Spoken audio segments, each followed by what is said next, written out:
guys, good morning to all of you madam people. Samahan nyo nga akong i-voice over ito yung vlog ko nung pumunta nga ako doon sa best friend ko. Nga ako doon sa kaibigan ko kasi anniversary nga nung kapatid niya. Kaya pumunta nga si Kalamon nyo doon. Pasensyahan nyo na nga ito mga guys kung ito lang yung i-upload ko sa inyo. Kailangan ko nga itong i-voice over kasi nga dito, nagro-rosary nga kami dito. Nagdadasal nga kami dito para sa yumaon natin mahal sa buhay. Gusto niya nga guys magpadasal. Sabihan nyo lang ako kasi marunong si ate mag-pray ba. Ganon. Kaway nga ako dito sa inyo. Nabubulol na nga at nauutal na naman nga si Kalamon nyo dito. Pasensyahan nyo na nga ako dito mga guys. Kung ano-ano na nga lang yung ginagawa ko dito sa inyo. Kasi nga nagdadasal man kami dito.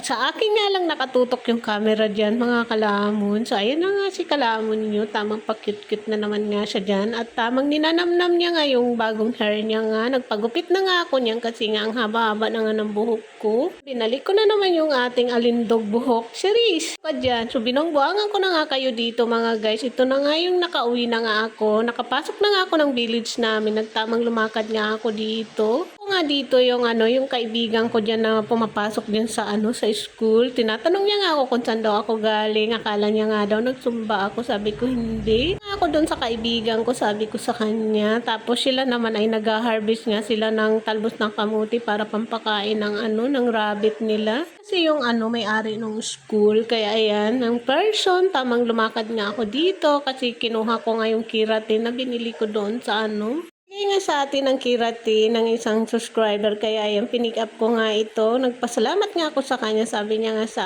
akin kung gusto ko daw ng keratin, sabi ko oo. Na-dry nga yung buhok ko. Maraming salamat nga sa iyo dahil binigyan mo ako ng keratin. Thank you so much. Walang sawa kang manood sa akin. Sa akin namang basor dyan. I love you sa inyong lahat. Kung wala kayo, wala rin ako dito sa aking kinalalagyan. Kasi Kalamon nyo, nagaganda-gandahan nga siya dito for today's video. So ayun na nga, papalapit na nga ako dito sa aming bahay. Hindi ko nga nakita dito yung mga kaibigan ko. Ewan ko, nasa loob siguro sila ng bahay. Tamang gumala nga ako. Gala nga natin ay pumunta ako kay ate. Tapos yan nga guys, tuwang-tuwa ako dito kasi hinintay pala ako ng pusa akong pinapakain dito sa labas. Ngawa-ngawa nga siya dyan sa akin.